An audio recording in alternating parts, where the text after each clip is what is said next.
جھیل سیف الملوک کی بہت سی ایک پیاری چھوٹی سی آنسو جھیل ہے جہاں ہم کھڑے ہیں، اور اس جھیل کی خوبصورتی اور بھی نمایاں ہو جاتی ہے جب یہاں خوبصورت لوگ آتے ہیں، اس خوبصورت جھیل کا نظارہ کرتے ہیں۔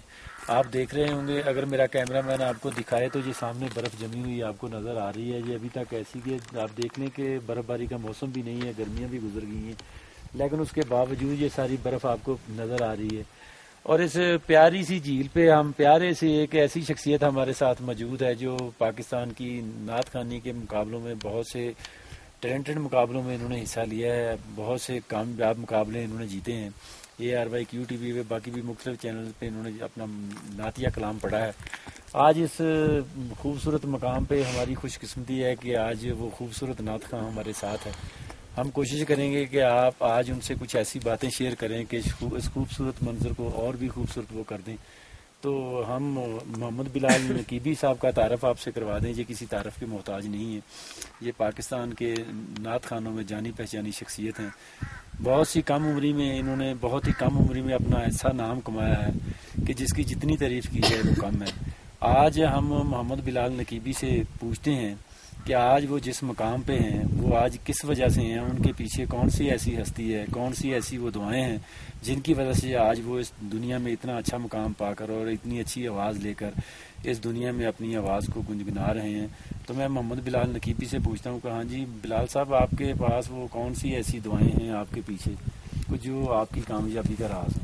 جی، سب سے پہلے تو میں شکر گزار ہوں آپ کا کہ آپ نے مجھے اس چینل میں یہ انٹرویو پہ بلایا، اور دوسری بڑی یہ کہ اس خوبصورت منظر کے سامنے ایسی دلچسپ باتیں ہو رہی ہیں، اس بات پہ میں فخر محسوس کرتا ہوں۔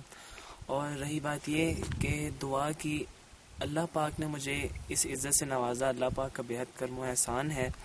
تو اس کے پیچھے جو دعاؤں کی بات ہے وہ میرے پیچھے میرے آقا کریم، میرے مرشد پاک، اور اس کے بعد میری ماں، میرے استاد محترم، اور تمام وہ جو میرے سے محبت کرتے ہیں، مجھ نہ چیز سے پیار کرتے ہیں، دل و جان سے چاہتے ہیں، ان کی محبت کے ساتھ، ان کی دعاؤں کی وجہ سے میں آج اس خوبصورت ہوں تو نہیں اس قابل، لیکن ہاں اس جگہ پہ آنے کا اور پتہ نہیں کس کس جگہ پہ جا جا کے آقا کریم کی نعت خوانی پڑھنے کا موقع مل رہا ہے مجھے۔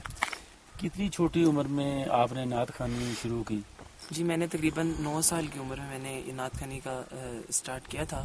ویسے تو میں بچپن سے ہی پڑھ رہا تھا، لیکن جو محفلوں کی فیلڈ میں جب میں ان ہوا تو تب میری راؤنڈ اباؤٹ تھی 9 ایئرس کے راؤنڈ اباؤٹ۔ کچھ ایسی یادیں آپ کے پاس ہیں کہ جب آپ چھوٹے سے تھے تو آپ کی ماں نے آپ کو نعت پڑھنے کی طرف رغبت دلائی ہو، وہ کوئی ایسی آوازیں آپ کو دی ہوں، وہ ایسی کوئی سر آپ کو دیا ہو کہ آپ کی ماں روزانہ آپ کو کہتی ہو ہاں جی بیٹا یہ مجھے گنگنا کے دکھاؤ؟ بالکل، ایک نعت تھی جو کہ میری امی جان بھی پڑھا کرتی تھیں اور مجھے بھی پڑھاتی تھیں کہ ہاں بیٹا یہ نعت پڑھا کرو، یہ نعت آپ پڑھو گے الحمدللہ اللہ پاک آپ کو انشاءاللہ، کہتی تھی کہ میری دعا سے انشاءاللہ اللہ پاک آپ کو جو ہے بہت سی عزتوں سے نوازے گا، بہت سی ترقیوں سے نوازے گا۔ وہی نعت یہ تھی کہ جو کہ میری ماں بھی گنگناتی تھی، امی جان۔ اچھا، اس نعت کے کچھ چند اشعار ہمیں ہمارے ساتھ شیئر کرنا پسند کریں گے؟ جی، میں انشاءاللہ تعالیٰ پڑھنے کی سعادت حاصل کرتا ہوں۔ محبوب کی محفل کو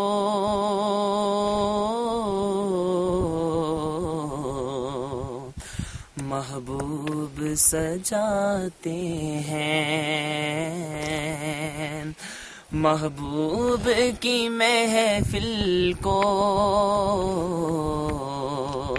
محبوب سجاتے ہیں، محبوب کی محفل کو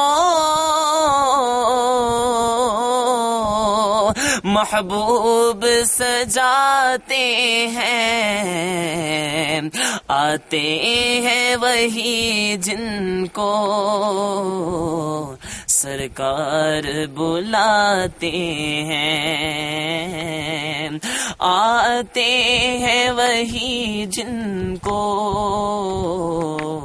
سرکار بلاتے ہیں. اور ہاں کہ وہ لوگ خدا شاہد قسمت کے سکندر ہیں. وہ لوگ خدا شاہد قسمت کے سکندر ہیں جو سرور عالم کا میلاد مناتے ہیں. آتے ہیں وہی جن کو سرکار بلاتے ہیں. ماشاءاللہ سبحان اللہ. بہت ہی کم عمری میں آپ کی والدہ کا ساتھ آپ سے جدا ہو گیا.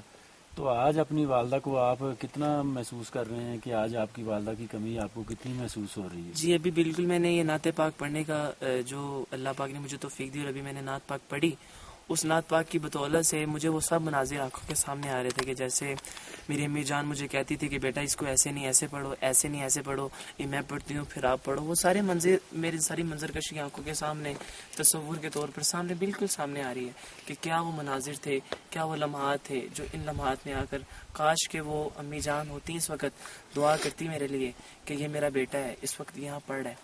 بس ہم اس وقت نہیں پتا تھا ان معاملات کا، لیکن اب میری اللہ پاک سے اور تمام دوستوں سے جو کہ یہ پروگرام دیکھ رہے ہیں، میری ان سے یہ دعا ہے کہ اللہ پاک میری امی جان کو کروڑ نصیب فرمائے اور جنت الفردوس میں اعلیٰ مقام عطا فرمائے. وہ آخری لمحات آپ کو ابھی بھی یاد ہیں جو آپ نے اپنی ماں کے ساتھ گزارے؟ جی آخری لمحات میں میں پروگرام پہ تھا میلسی کروڑ پکا میں جنوبی پنجاب کی طرف. تو ادھر جو ہے پیچھے سے فون آیا تھا کہ آپ کی امی جان کی طبیعت بہت زیادہ خراب ہے. تو جب میں اسی بات سے میں جو ہے کہ بہت زیادہ مجھے اپنے آپ پہ فیل ہوتی ہے کہ میں ان لمحات کے طور پر بھی میں اپنی امی جان کے پاس نہیں رہا. حالانکہ گیا تو میں آقا کریم کے ذکر کی طرف تھا، جو رب نے کیا بہت اچھا کیا، بہت سونا کیا. اب بات یہ تھی کہ جب میں میلسی سے واپس آیا تو مجھے پتا تو بتایا نہیں تھا گھر والوں نے کہ ٹینشن نہ لے وہ تھی اتنی زیادہ ٹینشن نہ ہو جائے مینوں. اس وجہ تو انہوں نے مینوں فون کیتا کہ جو ہے نا تسی گھر آ جاؤ جلدی نال تے آپ تہاڈی امی دی جان دی طبیعت بڑی زیادہ خراب ہے. تے میں جدوں گھر آیا تے دیکھیا امی جان دی طبیعت بہت زیادہ خراب ہے. تو جب میں بتایا پوچھنے والوں سے ڈاکٹر آیا تو انہوں نے بولا کہ یہ فالج کا اٹیک ہو چکا ہے امی جان کو. تو جو ہے زبان بھی بند ہے، کچھ بول نہیں سکتے، ہاتھ بھی ورک ایک ہاتھ مطلب کہ ایک سائڈ جیسے فالج کا اٹیک ہوتا ہے ایک جسم کا ایک حصہ ورک کرنا چھوڑ چکا تھا. تو اس وجہ سے میری آخری لمحات میں امی جان سے بات نہیں ہو سکی.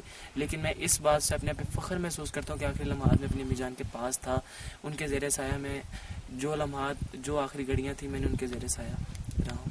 جب آپ کی والدہ حیات تھی تو آپ مختلف پروگراموں میں جاتے تھے، لیکن جب آپ واپس پروگرام سے رات کو لیٹ بھی آتے تھے جی ہاں. تو آپ کی والدہ کی خواہش ہوتی تھی کہ میرا بیٹا اب مجھے بھی نعت سنائے؟ جی اکثر اوقات مجھ سے ضد کرتے تھے کہ بیٹا جو تم نعت سنا کے آئے ہو مجھے آ کے سناؤ کون کون سی نعت پڑھی ہے. اور مجھے کیا پتا، میں تو ٹھہرا بچپن میں تھا تو مجھے تو ان بات کا نہیں علم ہوتا تھا. لیکن اب مجھے وہ باتیں سب یاد آتی ہیں کہ کاش کہ جب میری امی کہتی تو میں ان کو سناتا، میں ان کو یہ کرتا ہے وہ کرتا ہے. لیکن اب وہ میری بدبختی ہے کہ میں اس وقت اپنی امی جان کا کہا نہیں مان سکا کہ جب وہ کہتی تھی کہ مجھے کہ اس پروگرام میں آپ گئے ہو، اس پروگرام میں آپ کون سی نعت پڑھ کے آئے ہو، کیا پڑھ کے آئے ہو، کہاں کہاں گئے تھے، کس کس سے ملے تھے، سب کچھ پوچھے. میں کہتا تھا امی جان اب سو جائیں، اتنی رات گئے تھے ایک تو آپ میرے انتظار میں جاگتی رہتی ہیں اور اوپر سے جب آتا ہوں تو سوال جواب شروع کر دیتے ہیں اب سو جائیں سو جائیں. تو کہتی تھی بیٹا چل ٹھیک ہے اب تھکے ہوئے ہوں گے تو اب سو جاؤ. تو پھر میں اس وجہ سے جو ہے مزید اس وقت نہیں لیتا تھا. لیکن اب وہ تمام باتیں جو ہے منظر کشی آتی ہیں اور ان باتوں کے لیے میں بہت جو ہے ان باتوں کو مس کرتا ہوں کہ میں نے وہ لمحات مس کی ہیں. اس وقت تو آپ کی والدہ حیات تھیں، آپ کو سب کچھ پوچھتی تھی ہاں جی بیٹا مجھے نعت سناؤ، پروگرام میں کیا پڑھا، کیا کھایا، کیا پہنا. تو آج جب آپ گھر آتے ہو تو گھر میں وہ چیزیں آپ کو اب جب کوئی نہیں آپ کو پوچھنے والا ہوتا تو آپ کیا فیل کرتے ہیں؟ بالکل بہت زیادہ کمی محسوس کرتا ہوں اپنی امی جان کی، کہ جو رات گئے تک میرے انتظار میں جاگتے رہتی تھی، محفل میں کب آنا ہے، رات کو میں 2 بجے کا ٹائم ہو جاتا، 3 بجے کا، بعض اوقات نماز بھی وہیں پڑھنی پڑتی تھی، تو جب باہر بعد میں آتا میں تو آ کے دیکھتا تو میری عقل کئی مرتبہ دھنگ رہ جاتی تھی کہ امی جان آپ اتنی دیر تک میرے لیے انتظار میں اب بیٹھے ہوئے ہیں، ابھی تک سوئے نہیں ہیں. تو ان معاملات کی وجہ سے جو اب ان باتوں کو دیکھتا ہوں تو بہت زیادہ کمی محسوس کرتا ہوں کہ اب وہ کوئی نہیں ہے کہ جو کہ میری انتظار میں کر سکے. بالکل جو ماں کا درجہ ہے وہ کوئی اور نہیں اپنا سکتا، لیکن میں ان باتوں کی کمی محسوس کرتا ہوں، بہت زیادہ کمی. تو آج ان ساری چیزوں جب آپ کو یاد آتی ہیں تو آپ کی ماں جی کہتی تھی کہ مجھے نعت سناؤ، اب وہ جب اس دنیا میں نہیں ہیں تو اب اگر وہ آپ کو کہیں کہ آپ ہمیں نعت سناؤ بیٹا مجھے نعت سناؤ، تو کوئی ایسا کوئی زندگی میں ان کی جانے کے بعد کوئی واقعہ کو آپ کے نظر میں ہے کہ انہوں نے خواب میں آپ کو آ کے کہا ہو کہ ہاں جی بیٹا مجھے نعت سناؤ، یا خواب میں آ کے وہ ساری باتیں کرتی ہوں، کوئی ایسا کوئی ہے آپ؟ جی ہاں بالکل ایسا ہے. میں اکثر اوقات امی جان کو ہر جمعہ کے بعد، جمعہ کی نماز کے بعد، میں اگر تو باہر ہوتا تھا تو نہیں، لیکن جب میں اپنے علاقہ میں ہوتا تھا تو میں ہر جمعہ کی نماز کے بعد امی جان کی قبر پہ جایا کرتا تھا اور کچھ دعائے کلام، دعائے خیر پڑھ کے میں آتا تھا. لیکن ایک رات میں اتوار کی رات کو، میں سنڈے کی رات کو پروگرام پہ تھا، تو پیر کی صبح کا نماز پڑھ کے جب میں سویا تو امی جان خواب میں بولی کہ بیٹا کیا آپ مجھے نعت نہیں سنانا چاہتے؟ میں نے بولا امی جان آپ کون سا سنتے ہیں؟ مجھے اس وقت خواب میں تو یہ معاملہ تھا کہ جیسے امی حیات ہیں، کہتے ہیں کہ امی جان، میں نے بولا امی جان آپ تو کون سا سنتے ہیں جو میں آپ کو سناؤں؟ کہتے بیٹا میں سنتی ہوں، مجھے میرے پاس آتے ہو تو مجھے نعت کیوں نہیں سناتے؟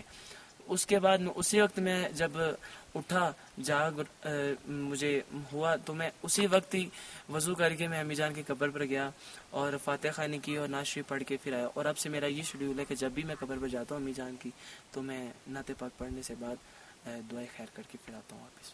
تو اب آپ کی زندگی میں کوئی ایسا کوئی موقع آیا کہ جب سب کچھ آپ کے پاس ہے، ہر چیز آپ کے پاس ہے، لوگ آپ کے فین بھی ہیں، آپ فیمس ہیں ماشاءاللہ، ان ساری چیزوں میں اب کتنی کی کمی محسوس کر رہے ہیں آپ اپنی والدہ کی؟ میں انہی لمحات کو مس کرتا ہوں امی جان کو، کہ کاش کہ وہ ہوتی، ان کو ہر معاملات کا پتہ ہوتا، وہ کتنی خوش ہوتی، کتنی دعائیں مجھے دیتی. بس انہی لمحات کو میں بہت زیادہ مس کرتا ہوں کہ یا اللہ پاک کہ امی جان کے لیے میں تو کچھ نہیں کر سکتا جب وہ حیات تھیں، لیکن اب اگر میں کچھ کر سکتا ہوں تو وہ ہے ان کے لیے دعائیں خیر. تو اللہ پاک سے یہ دعا ہے کہ اللہ پاک مجھے اس وقت تک یاد رکھے کہ میں اپنی امی کے لیے دعائیں خیر کرتا رہوں اور ان کو کروٹ نصیب ہوتی رہے اللہ پاک کی نظر سے. تو بس میری اللہ پاک سے یہی التجا ہے. یہ تھے ہمارے ساتھ محمد بلال نقیبی، پاکستان کے بہت ہی مشہور نعت خواں، جنہوں نے اپنی ذاتی زندگی کے لمحات ہمارے ساتھ شیئر کیے. اگر سارے نوجوان نسل انہی کی طرح سوچنے لگے اور انہی کی طرح مشعل راہ پہ چلے، اپنے آپ کو نیک سیرت اور نیک صورت بنانا چاہے، تو پھر ہماری بھی یہی خواہش ہے کہ وہ نوجوان نسل محمد بلال نقیبی کے نقش قدم پر چلتے ہوئے اپنی زندگی کو کامیاب بنائے. کیمرہ مین جنید کے ساتھ زہور چودھری، وقت نیوز، جیل سیف الملوک.